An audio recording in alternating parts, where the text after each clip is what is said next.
Good morning, folks. We're just going to give it a few seconds to let everyone transition from the keynote presentation into this breakout session. Thank you so much for being with us this morning. How amazing was that keynote? And in this session, we are going to be jam-packed with more inspiring information from our friend Sam Drazin. So just a few more seconds and we'll go ahead and do an intro.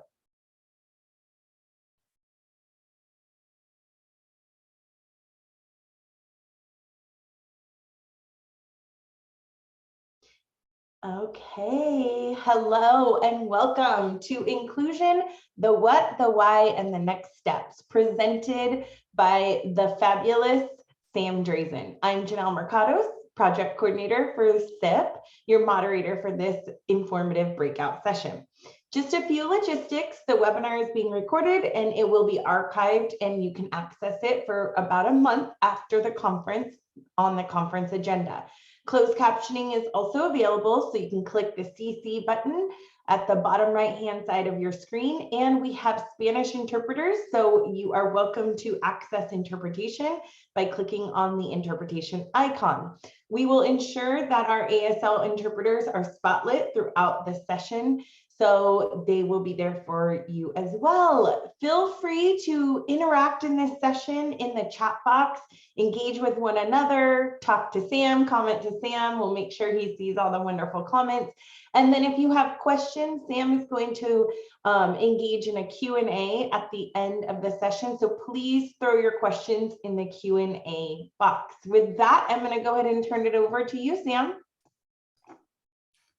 Good morning, everybody. Thanks, Janelle, for the introduction. Thank you to SIP and the Mission Possible Conference for inviting me to come not just once yesterday, but invite me back again today. Really excited to spend some time with all of you and have an opportunity to unpack a little bit further what inclusion is, why inclusion is important, and what are some hopefully tangible next steps that you can take back to your learning community to put inclusive practice in action. As Janelle said, feel free to interact with the chat. I think one of the benefits of presenting on Zoom is that you can kind of have dual conversations going, the presentation and the chat. So feel free to put your aha moments, your light bulb moments, anything that you want to share in the chat to keep that conversation going. And then if you have any questions that you'd like me to address at the end of today's breakout session, please feel free to drop those in the Q&A box throughout the presentation, and we will make sure that we get to them at the end. So good morning, everybody. So great to see you here. I'm going to open up the slide deck for today, and we'll get started.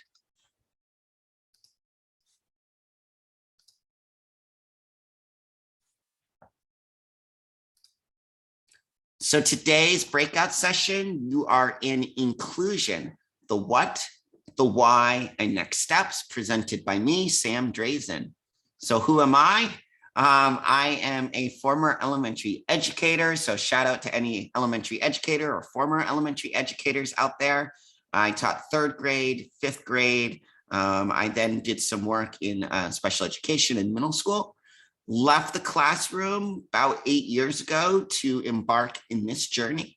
In this role, I travel both in person and via Zoom.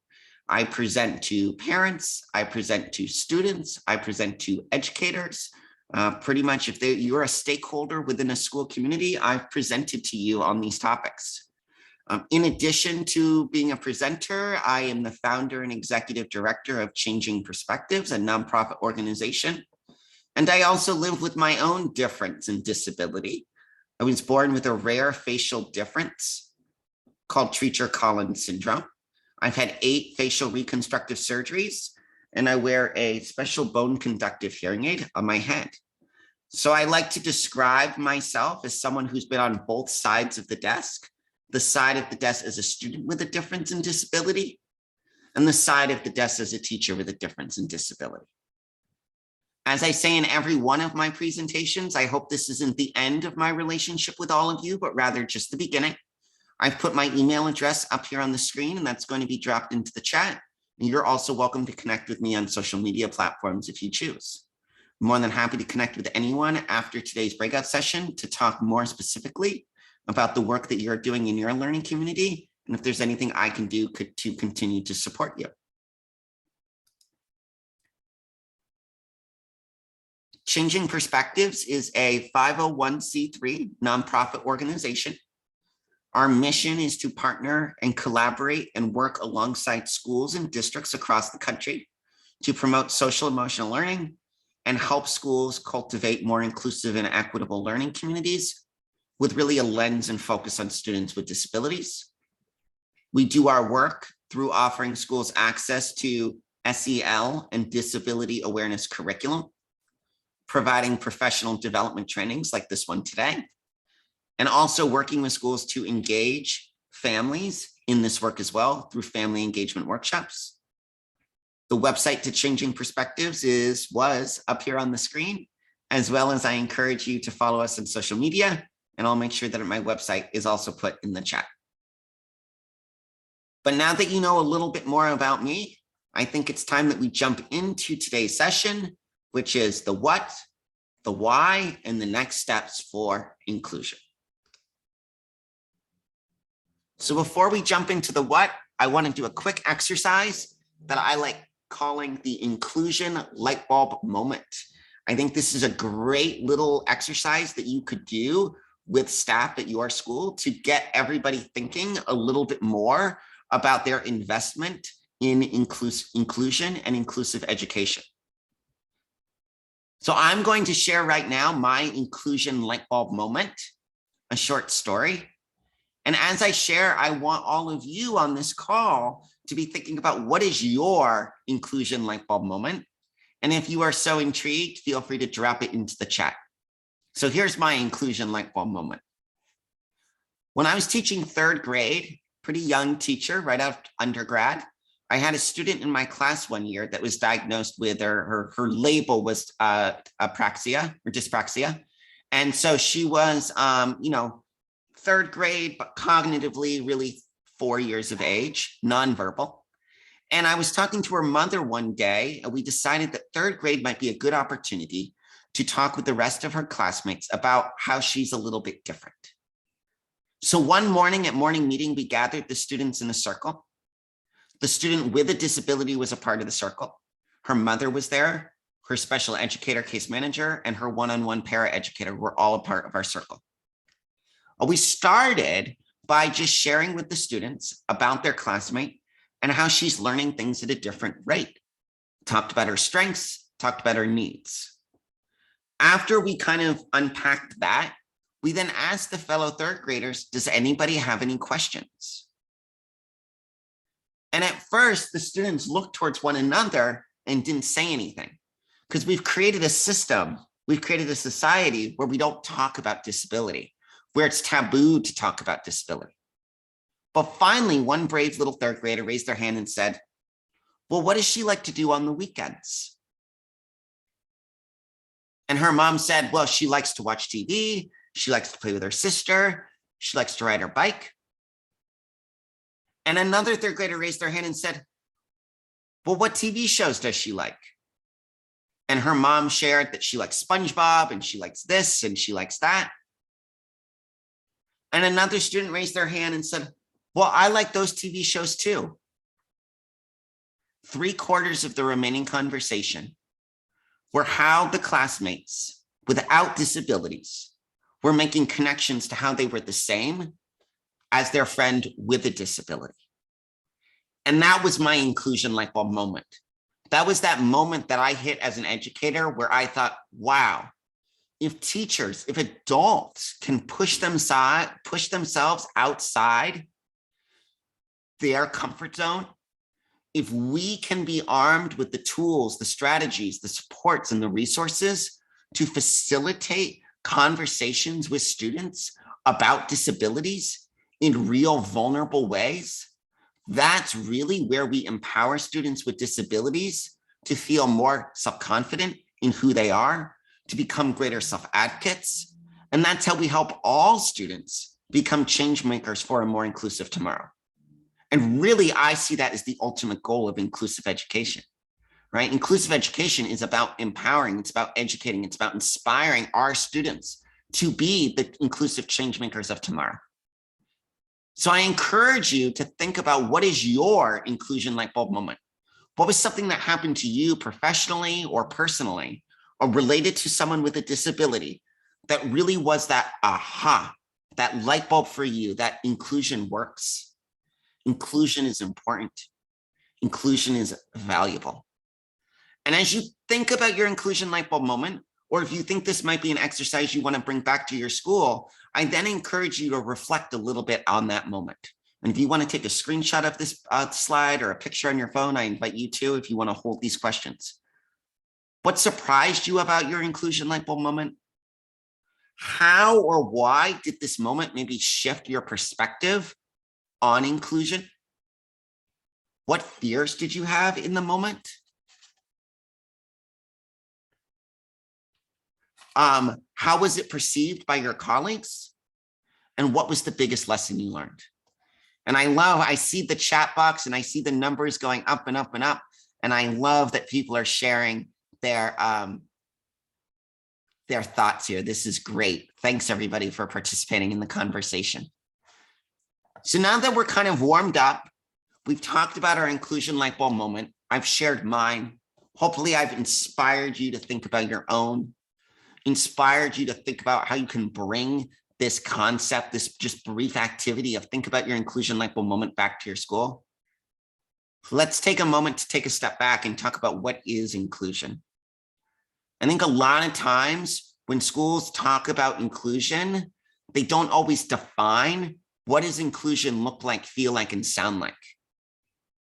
And if everybody on your staff doesn't have the same definition or clear understanding of what inclusion is or inclusive education, we can't actually get anywhere, right? We're trying to create a new system, a new way of doing things in our schools. We've got to all make sure we understand where we're starting from. So inclusion, the what? Let's start there. Here's a definition from an article that I like. There's lots and lots of different definitions of inclusion or inclusive education. And I encourage you to really think about what is your definition. Feel free to drop it in the chat if you'd like. Inclusive education is when all students, regardless of any challenges they may have, are placed in age-appropriate general education classes that are in their own neighborhood schools to receive high-quality instruction, interventions, and supports that enable them to meet success in the core curriculum. One of the things that I always say is, like, if you surveyed all the teachers in your school for what is your definition of inclusion or inclusive education, I bet you're going to get however many teachers there are at the school, that's how many different definitions you're going to get. And so taking the time in this process to really kind of narrow in and go, okay, what is inclusion? What is inclusive education? What is my definition? What's your definition? How do we bring those together to create one school-wide definition is really going to help in moving that needle in your learning community to the inclusive school that you want to be.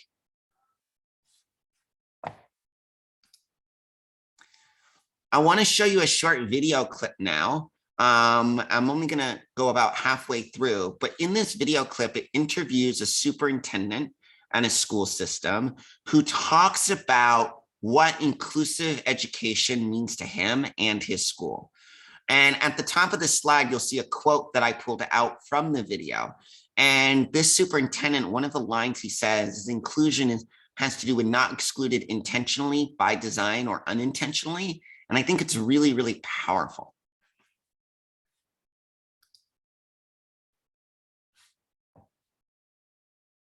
My challenge to leaders 5 years ago when I stepped into this role.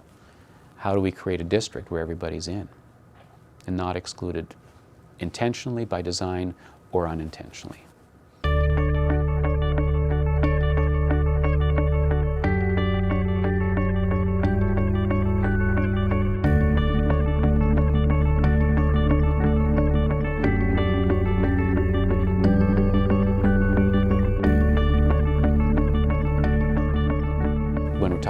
inclusive education. It's how do we make sure everybody's in, everybody has a place, and that they are participating. How we do that is something that we're constantly learning because it's a big challenge for us.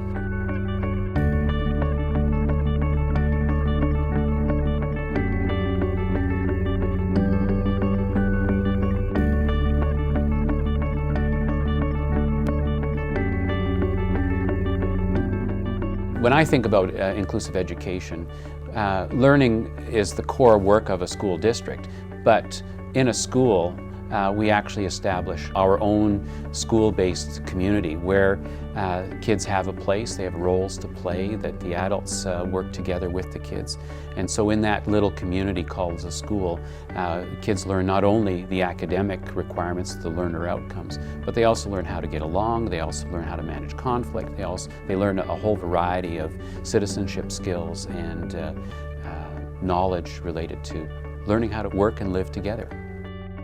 We see some unique features in all of the schools that are really a school personality, right?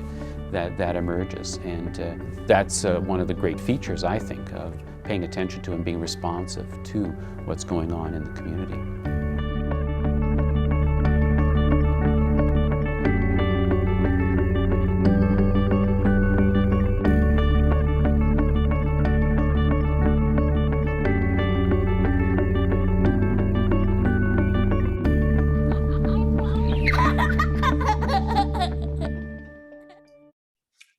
So I just love how that superintendent articulates inclusive education, not excluded intentionally, by design, or unintentionally. And I also think one thing that he says, which is really important, is that everybody has a place and everybody is participating, right? The idea of active participation is a whole level up than just physically being there.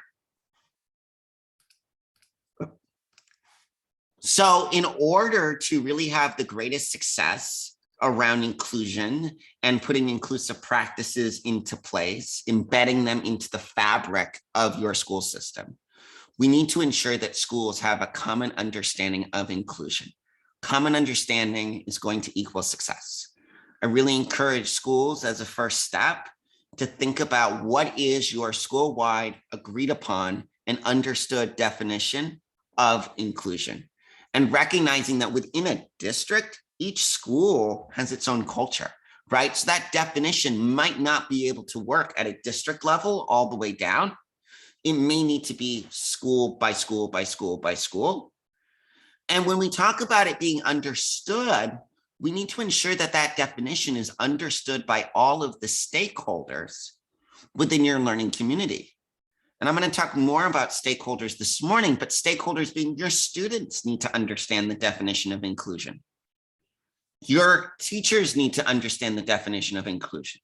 Your support staff, your school bus drivers, your cafeteria workers, and your families, right? We have to make sure that the definition is not just put out there, but that we make sure we put it out there in an accessible way, and make sure that we provide opportunities to educate and engage our stakeholders to fully understand and embody what this definition means. I want to remind folks that we do have the Q&A box and that we are going to have time at the end for questions. So if you have a question about anything I go over, make sure you drop it into the Q&A, as well as keeping track of the chat, because it looks like there's really lots of great messages happening in the chat.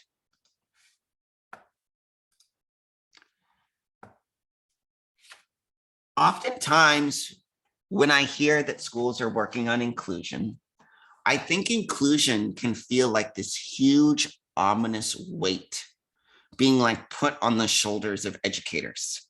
And it can be incredibly paralyzing, right? Schools are busy places. There's only a certain amount of hours in the day. There's only a certain number of days in the year, right? And everyone is busy. And especially this year, people's bandwidth is limited.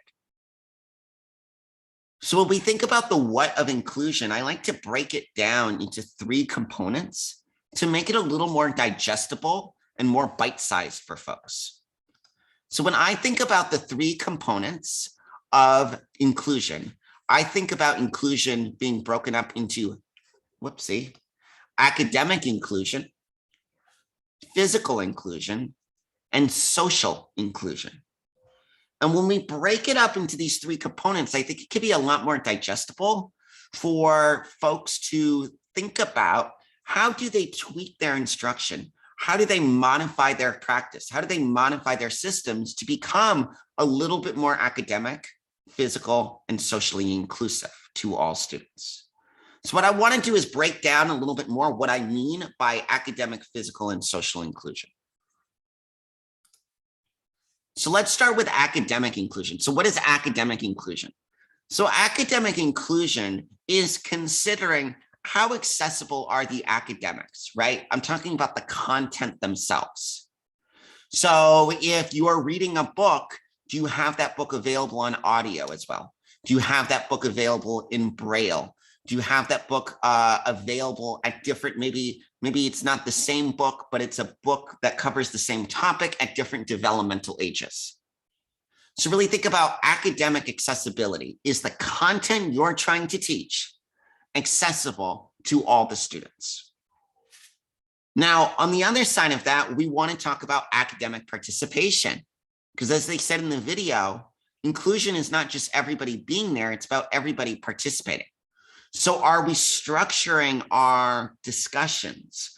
Are we structuring our engagement opportunities so that all students have an ability to participate in the learning experience? Is there a sense of academic achievement?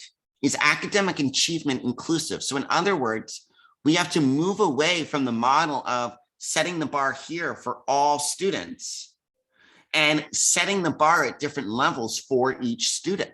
How do all students develop a sense of academic achievement, even if all students are working at a different academic level?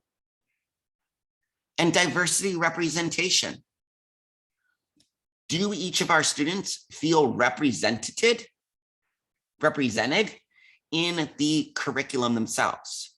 So the books we read, the worksheets we're giving them, the posters on our wall, the videos we're watching, are we ensuring that students with disabilities are represented in that curriculum?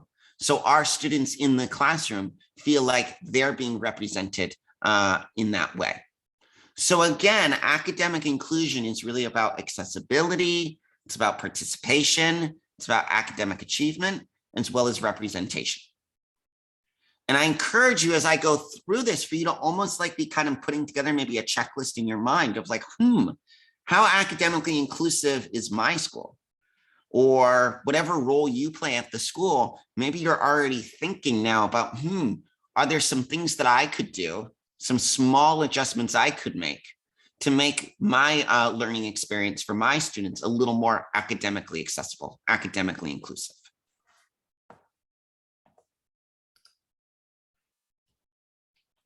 Now, I'd say physical inclusion is the area that's probably the easiest to digest, and it's the easiest to kind of recognize, because when we think about physical inclusion, we kind of go towards like ADA, Americans with Disabilities Act, right? And that's part of what I mean, but there's a little bit more to it. So when I think about physical inclusion, I think about the design of the spaces and the places that make up our school sites, right? It's the design of all places. So we're not just talking the classroom, we're talking the playground, we're talking water fountains, we're talking gym, we're talking courtyards, are all the places and spaces that make up your school site physically inclusive to all students. Another piece of physical inclusion is this idea of sensory inputs for success. So when I think about sensory inputs, I'm thinking about things like our seats, our lighting options, sounds, smells, right? Are we ensuring that all of the places and spaces in our school are inclusive in a sensory sort of way? We know that some students might have a heightened emotional response to a certain sense, right? Whether that's bright lights or the chairs that scrape against those tile floors, right? So how do we proactively make some adjustments to ensure that all of our places and spaces are inclusive to all the senses? Obviously, access to spaces and places, right? Students can get around, get to everything they need to get to.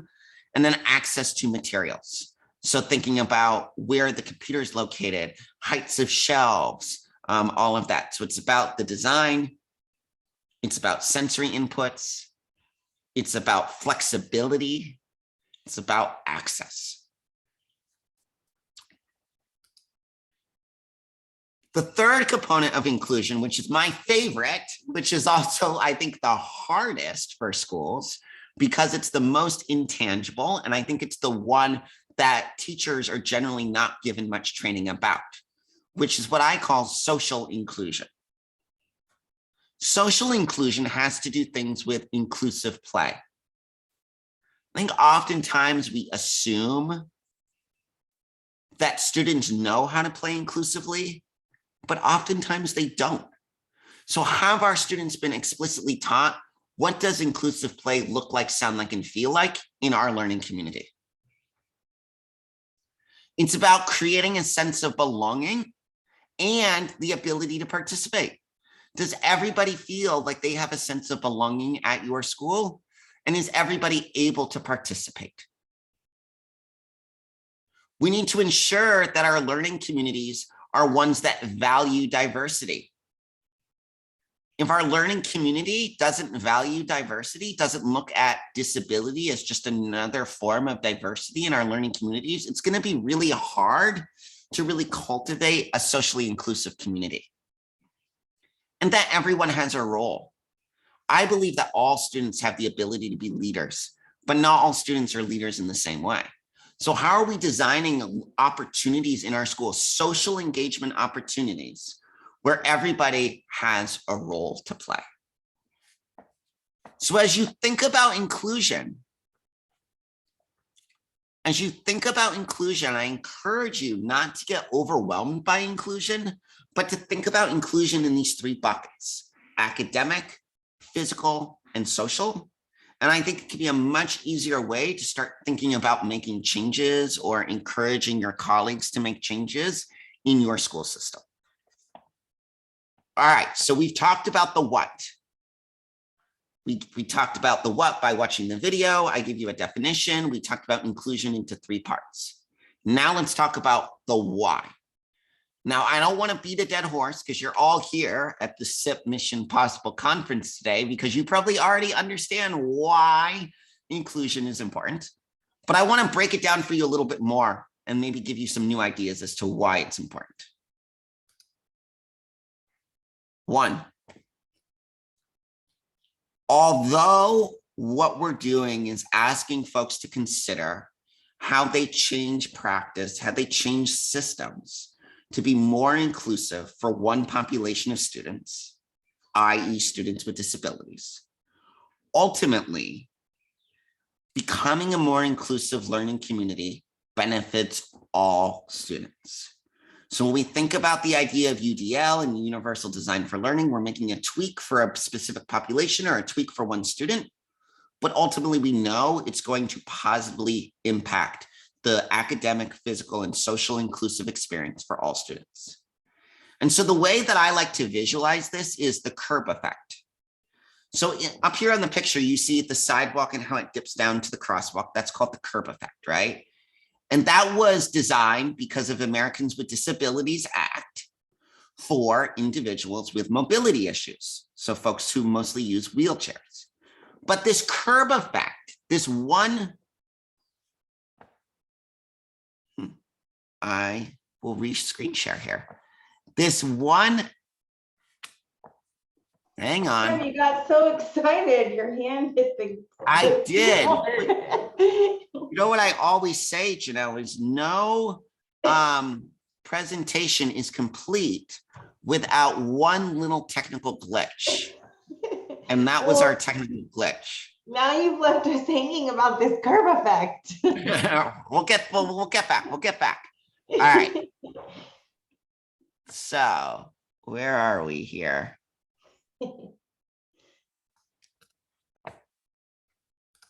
We're almost there.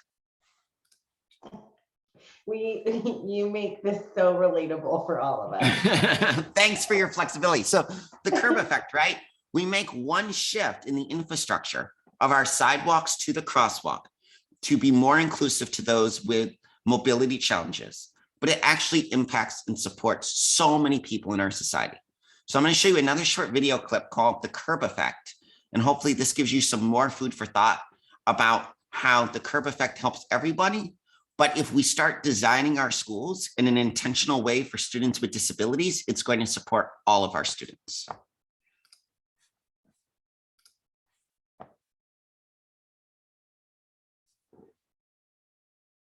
A few years ago, I had an experience that forever changed the way I design projects, and it saved me so much time and frustration that I want to share it with every teacher I know.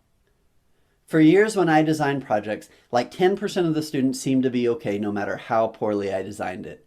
You know the type of student I'm talking about. They're going to be fine. But the rest of the students were either totally lost or just unclear about the overall purpose of the project. So my transformation in how I plan projects occurred during a meeting in Washington, D.C. I was chaperoning a group of students from my school in San Antonio, Texas. The students had traveled to D.C. to bring ideas back to San Antonio so that we could make spaces in our community more accessible to a wider range of people. As part of the students' exploration, they met with a group of people in the Department of Labor who focus on the Americans with Disabilities Act. When we arrived, the students asked the adults, "What's the first thing you think about when you design for accessibility?" Quickly, a woman responded, "Well, let me ask y'all a question." Actually, I don't think she said y'all, but I'm from Texas, so we're going to go with it. She asked, "How many of y'all used a curb cut on your way to our offices today?" You know, the curb cut, it's the part of the curb that's like a little ramp between the street and the sidewalk, so you don't have to step up. Several of us raised our hands. We'd brought our luggage, so most of us actually had used several curb cuts as we rolled our bags from the streets to the sidewalks. "Great," she said. "And who else uses the curb cut?" One student answered, "Well, parents pushing strollers." And another said, "Well, people on skateboards or on bikes, or people delivering packages." And the students had example after example of other people who use the curb cut. And she said, "Exactly. Curb cuts were made specifically for people like me. Like, I'm in a wheelchair. I can't access the curb without one, but lots of other people benefit from them. So when we design for equity and access, we think about the extreme user. In other words, we think about the person who doesn't have full access unless we change the design specifically for them. And the cool thing is, when we design this way, we end up opening pathways for access for lots of other people we hadn't even considered." So she finished her story, but each of the adults at the table had a different disability, and all of them had personal stories just like the curb cut. I'll give one more example. Next, a man asked, "Well, how many of you have texted somebody today?" And of course, every hand immediately shot up, and he said, "Awesome. Did you know that texting was made for people like me who are in the deaf community?" I didn't know that. I mean, it was fascinating. Each adult at the table told a different story about how something specifically designed for their communities had made all of our lives a little better. It was eye-opening for me as a teacher. As I listened to this conversation, I wondered if I ever planned like this in my classroom. I thought about it and I realized that I didn't. When I planned projects, I tried to think about all of my students, all 100 plus of them. But by thinking of all of them, I ended up not deeply considering a single one. So I tried something. For my next project, I designed it from start to finish with one single student in mind. And I'll be honest with you, he was a student who'd been frustrating the living daylights out of me. And to be fair, he definitely let it known he had similar feelings about me. We weren't doing great. But after the redesign of the project, the difference in our relationship was dramatic. That student, the extreme user, engaged in the learning more confidently than I'd ever seen before. And the students who didn't have to have all the curb cuts went a lot further. So by thinking of this one student, the student furthest from opportunity, I gave greater clarity to all. Scaffolds I designed for him, like turn and talks, Sentence starters, more frequent checks for understanding, and intentional groupings led to all students creating better products and deepening their understanding. With more confidence and clarity, the students engaged in richer discussion, rigorous inquiry, and they just really, really worked hard because they knew what they were doing. So, what I learned from this experience is that by thinking deeply about the needs of one extreme user, we can open up pathways of success for all students.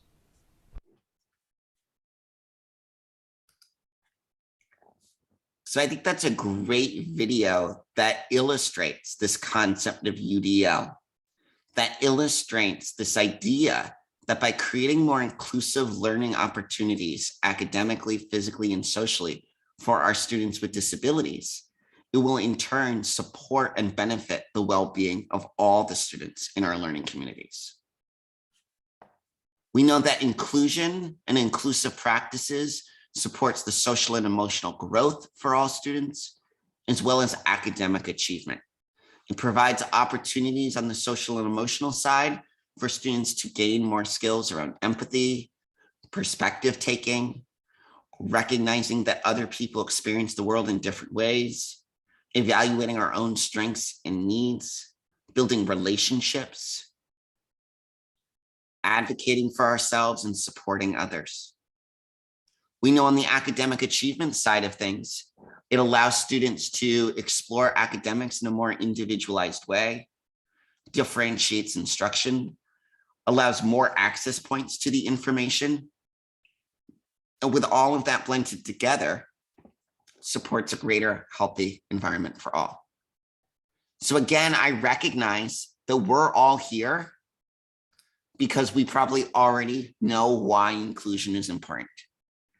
But what I find sometimes at conferences like these is one of the biggest outcomes can sometimes be something that you can take back to your administrator, something that you can take back to your school site to start creating greater motivation, influence, understanding about the what and the why around inclusion. So from that, let's talk about next steps. So again, just to recap, we started today by talking about what inclusion is, the value of having a commonly understood and defined inclusion statement at your school.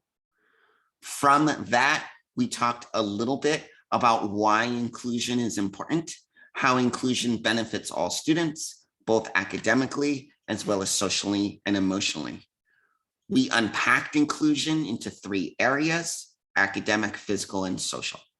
So what do we do now? How do we start to take these ideas, the what and the why, put them into some practice? I'm going to go back to something I said earlier, which was considering all of the community stakeholders. And that's so important. And oftentimes I find at schools, again, we hone in on one group, right? Okay, we're just going to do PD for all the professional staff this year. But we have to think about inclusive practice as more holistic and comprehensive.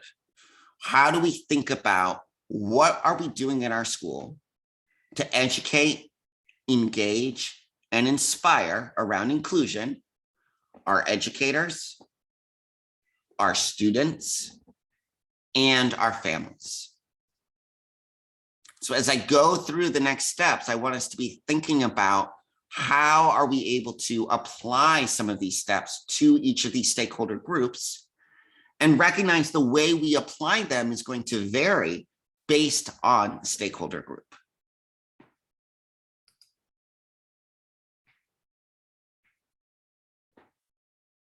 So the first thing I encourage schools to think about is how do we gather data from our stakeholder groups around their own preconceived notions, understandings, and or mindsets around inclusion or disability.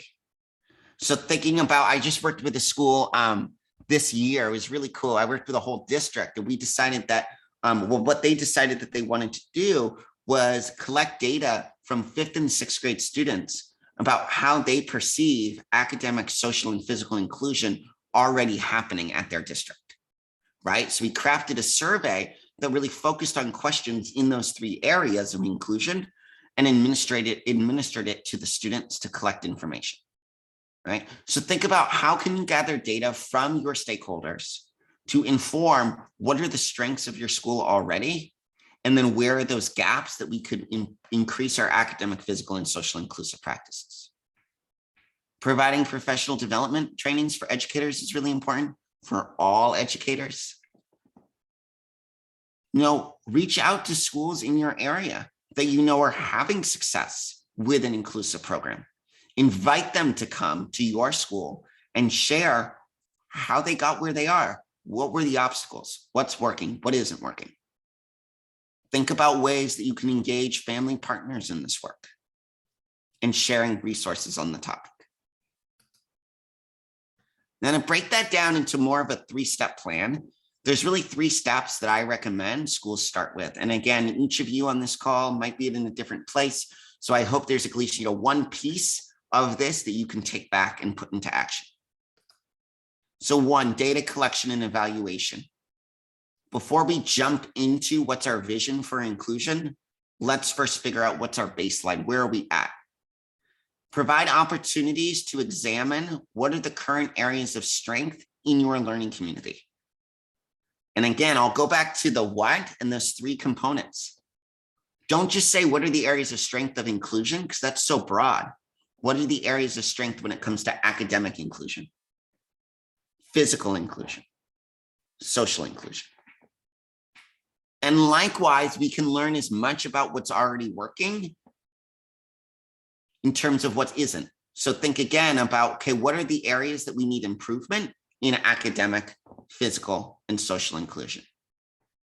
If you're one of the Sam Drazin groupies out there, and you attended my workshop here at the conference yesterday, you know that yesterday I talked a lot about mindsets and understandings and values, and that really in order to put inclusive practices into play, into action, we need to make sure that everyone has a mindset that is bought into this idea of inclusion and inclusive practice. So we need to be mindful of that. When we're collecting data, make sure we're collecting from various stakeholders. And then at the same time, once we look at that data, consider what are the resources we need moving forward. Is that more time? Is that more training? Is that more physical resources in our school building? Is that more funding? Like, what is it that we need? Once we've taken some time to collect some data, figure out our baseline, once we've taken time to really consider our stakeholders in our school community, then it's time to really articulate what is our common vision? What is that common agreed upon and understood definition? So we need to make sure that there is a common understanding of some of the key terms, whether that's disability, equity, access, inclusion. In this kind of world that we're living in where DEI and JEDI are very popular terms, I think there can be a lot of confusion. In my mind, access, equity, and inclusion are 3 very, very different things. And oftentimes we kind of lump them together as one. We need to make sure that we're building a common mindset amongst our students, a common mindset amongst our educators, a common mindset amongst our families about inclusion. We need to craft this statement, whether that's a definition, a vision, a mission, a goal, whatever you want to call it. We need to craft some sort of statement that is universal, that applies to all of our stakeholders, is publicly accessible, and is also understood. We provide opportunities to unpack it and make sure everybody understands what we're talking about. And then step 3, let's make a plan. We know where we're starting. We have our mission, our goal. We got to make a plan. Well, how do we make a plan? Well, first of all, we need to be reasonable in our timeline. I think sometimes what happens is schools try to take on too much too quick and they get burnt out. Your timeline might be 1, 2, 3, 4, 5, 6, 7 years. I always say in my presentations, what we're trying to do is just make things 10% more inclusive each year. So we're not looking to rebuild the whole blueprint right away, but how could we think about a 10% shift, 10% modification, a 10% enhancement each year?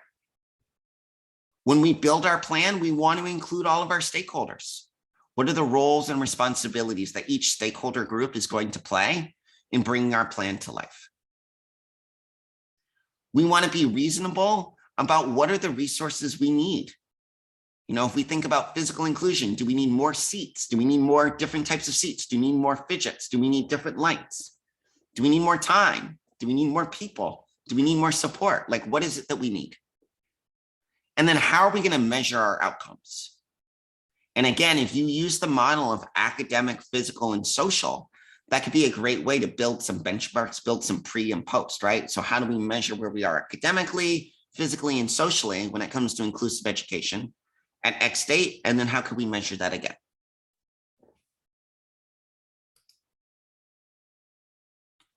So with that, I want to stop the screen share. We have about 10 minutes left. And what I'd love to do is turn this over to revisiting our Q&A box. I noticed there have been some questions coming in as I've been sharing the what, the why, and the next steps for inclusion. So Janelle, I would love to have you maybe help me moderate that Q&A. This is also an opportunity to add more questions to the Q&A or to the chat. We'll do our best to get to everybody. Yes, here I go. So let me just make sure we have our ASL interpreter also spotlit. Here we go. So first question for you, Sam. Do you have specific ideas for implementation of socially inclusive practices for recess when schools often face lack of resources during these times? What a great question, Sarah. Thank you. And Sarah, I'm so glad I'm looking at the chat now. Thanks for being a Sam Drazin groupie, Sarah. That's great. So in terms of recess, I think one of the challenges at recess is that oftentimes it's not professional staff who get a lot of the training that are on recess duty. So one thing I think we need to make sure is that whoever is on recess duty, whether that's support staff, paraeducators, parent volunteers, whoever it is, we've got to provide them training on how to facilitate inclusive play. Because what I've seen a lot of times is one of two things. It's either one, the kids are self-segregating based on ability, or two, with good intention, the recess supervision staff is doing what I call forced inclusion, where they go over and they say, you're going to play with you and you're going to have a great time. And so we need to make sure we're providing training. One strategy to do, again, this takes a little time, but after recess, and I'm assuming, Sarah, you're thinking more elementary school, but after recess, do what I call recess chat. So when the kids go back to the classroom, do a quick breathing exercise, get everybody settled, and have the teacher, or in the older grades, you can even have students lead this. Create a list of questions that students are guided through to talk about how recess went. And it could be questions like, did you play with one new person today? Did you not have anybody to play with, right? Like we could guide our recess chat questions around inclusion. And also leading up to recess, you could do some things. Role playing ahead of time could be a great thing. I often suggest that when we do role playing, it needs to be very real. So take the kids out to recess when it isn't recess time. Do some facilitation of like really explicitly teaching outside on the playground, not inside in the classroom talking about what you're going to do on the playground. Do it on the playground to practice. So I would say those would be my three things right now, which would be, really providing the training that we need, doing some recess chat afterwards to reflect, and thinking about how we can be more proactive and explicitly teaching inclusive play, but doing it in the physical space that we want students to practice those skills. I love that, Sam. And someone mentioned in the comments that there was a presentation yesterday by Soquel. If you weren't able to catch it, you can go watch it again. They built in the master schedule recess coaches. So like you're talking about our paraeducators, utilizing them, training them on how to promote inclusion and social play during recess. I used to have my students create a social mission before they go to recess, and then come back, like you're saying, do that debrief. How did you do with your goal? How was your social mission? What were the barriers in the way? So great suggestions. Another question. I am a parent of 2 ASD ADHD kiddos with a teaching background. The BCBA has requested I present to the behavioral aid team about inclusion. Any suggestions to help motivate these aides to support inclusion for their students in often environments that are not intentionally encouraging inclusion? This is unfortunately a very common question. Yes, Teresa, what a great question. Well, first of all, I think it's great that the BCBA is inviting you to come in and speak. I think that's a great first step, and recognizing that you bring both the parent perspective as well as the educator perspective. So I think that's great. Couple things that I would suggest. I think one, kind of going back to that idea of UDL and making sure that everybody understands that even though we're asking you to maybe change things for your kids or kids like yours, that this is going to benefit all students. So I think that's a really important piece. Two, I think that sometimes people have a hard time deciphering between explicitly teaching about inclusion and facilitating the practice of inclusion. And so recognizing that I think sometimes aides feel unmotivated because they're just the aides. They're not included in all the training. They're not treated sometimes, or they don't view themselves as professionals in the same way. And I think empowering the aides to pump them up, to say, hey, look, you play this extremely important role, because the role that you play is as the facilitator to help students apply the skills maybe they learned in the classroom in these more unstructured times to be inclusive, right? So this idea of you're a facilitator of this work. I think that's really, really, really important. And also building them up to help them recognize that facilitation is kind of those skills are what students are going to take, not just on the playground, but in the neighborhood when they're playing with kids, right? At summer camp, down at the Y, during after school program, right? You know, it's so important that students get that explicit teaching in the classroom, but it's only useful if they have opportunities to practice it and get feedback and reflect on it. So then they can transfer those skills to other unstructured places and spaces and environments throughout their lives.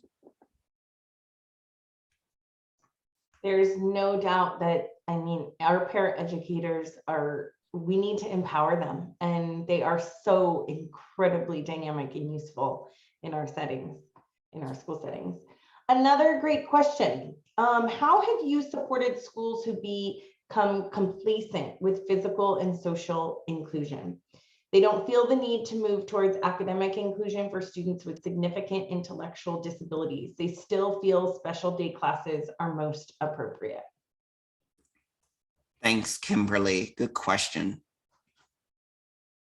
There's a lot. There's a lot in there. I'm rereading it, Janelle, after you said it. I think it goes back, not to be redundant, but I think it goes back to this idea of UDL. And I think it's also about, you know, with the special day class sort of mentality. I think what's happened is that teachers don't see all students as their students. And I think that's really critical. That we need to help teachers. We need to change the culture that regardless of what you teach, regardless of how big your school is, regardless of the diversity in your school, all students are your students. It's not just the students you were assigned in your class. So I think that's one piece that we need to really, really think about. In terms of how I have supported schools or changing perspectives, has supported schools around physical and social inclusion. It's really about helping schools consider that when we make adjustments to be more proactive in physical and social inclusion, it actually makes the work easier for everybody, right? If we have classrooms where students feel calm, students feel emotionally safe, students feel a sense of place physically, that's going to decrease any misbehaviors, right? And again, socially, right? If we create that sense of belonging, we create opportunities for participation. If we create opportunities for, awareness is the foundation for empathy, right? If we create opportunities to build awareness of others, students become more empathetic to them, which again is going to decrease the amount of social exclusion or bullying or intolerance or disrespect. So I think those are a few things that I would throw out there to Kimberly's question. And Sam, a lot of times going back to this question about, how many times folks feel that a special day class or separate setting is still most appropriate. And a lot of times we see teachers have this best of intentions. It's almost like a protective instinct for special day class teachers who feel like, well, are they going to be successful? Are they going to be supported if I let them go? And so how would you approach that for those teachers who we know have the best of intentions? They really want to be protective and make sure that their student is receiving the highest level of support. But going back to every student is all of our students, like you said, how would you approach that? I think one of the things we have to really think about to that end is it's about, again, as someone in the chat just wrote, oh, Kimberly, yes, I'm reminded over and over again that it goes back to mindset, right? Like so simple, but so hard. And it's so true, Kimberly, right? And I think that's what you're saying. It's about mindset. It's about taking a little bit of a risk. And I think it's about pushing ourselves as adults. It's like my inclusion light bulb moment where I talked about, like, it's about our ability to push ourselves out of our comfort zone. It's our ability to make sure that we have trust and emotional safety from our colleagues. And that's, I think that's really what it boils down to. I think if there are any school administrators on here, school leaders, look to empower the educators in your school that maybe already embody those qualities of pushing the boundaries, already feel like they have those skill sets. Look for opportunities for them to become kind of the motivators for others in your school to do the same, or to kind of overcome that hump or that barrier. I think what I'm really hearing you say is bring teachers together and see this as a collective effort where you're bringing those different areas of expertise together. We don't have to be experts at all things. We have to come together and use that expertise, right? Right. And that's why I'm going to go back to that inclusion light bulb moment activity, right? Like take 10 minutes at the beginning of your next staff meeting and do that activity, right? Like that brings people together. And it also brings people together in a way where everyone's talking about disability in a positive, right? Oftentimes disability is talked about in the negative, right? Like, it's causing trouble here, taking budget constraints, whatever. Like, do those activities, engage in those conversations. Okay, two somewhat related. One is going back to recess and various spaces and places. How do we support, what are some best practices for supporting sensory needs? Yeah, so yeah, sensory needs, places and spaces. Some of the most common things that I would consider lighting, right? A lot of times schools have what I call those aquarium lights, which for some students, that's very off-putting. And they're not going to feel like that they belong or they can participate. So then maybe they do misbehavior, so they get kicked out of the classroom, right? So lighting, I would say fidgets too. Have a basket in your classroom where kids can go and select fidgets. Now, obviously at the younger age, you may need to explicitly teach appropriate ways to use the fidgets, but fidgets can be really good. Sometimes the bands on chairs, you can get them like from an OT, like those resistance bands that kids can push their feet against, could be really good. I really focus on touch, focus on sound, focus on lighting. For sound, you have noise dampening headphones in your space. And choice is power, right? Allow students to make some choices for what sensory inputs they need to be successful, to stay in the classroom and to participate. Thank you, Sam. That is all we have time for today. There's more questions we didn't get to answer, but hey, send Sam a personal email. You can reach out to us through Supporting Inclusive Practices. Sam and I have some podcasts going. So keep the questions coming because we will make sure to address them in our future podcast series. You can find our very first podcast on our SIP website. It's Coffee Talk with Sam Drazin. So check that out. But we so appreciate you for being here today, Sam, and continuing our collective efforts toward inclusion. And check out our closing keynote happening right now in the auditorium. Thanks, everyone. Thanks, everybody. Bye. Sam, I got to run into that closing keynote. Thank you. All right. Bye.